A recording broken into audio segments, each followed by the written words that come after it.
CM AAA আত্মনিৰ্ভৰ অসম আঁচনি, মুখ্যমন্ত্ৰীৰ আত্মনিৰ্ভৰ অসম আঁচনি, এই আঁচনিৰ জৰিয়তে প্ৰতিজন যুৱ ব্যৱসায়ী বা যুৱ উদ্যোগপতিক আমি 2 লাখ টকাকৈ আৰ্থিক সহায় আগবঢ়াওঁ। 25,000 যুৱকে 1 লাখ টকা লাভ কৰিলে।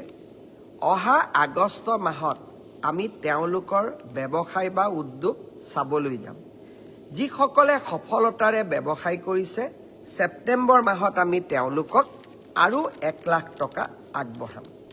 তাৰ লগে লগে অসমত এতিয়া ইণ্টাৰভিউ চলি আছে। যিসকলে CM AAAৰ বাবে আবেদন কৰিছে, তেওঁলোকে যাতে ইণ্টাৰভিউত উপস্থিত হয়। 30 মে'ৰ ভিতৰত আমি ইণ্টাৰভিউ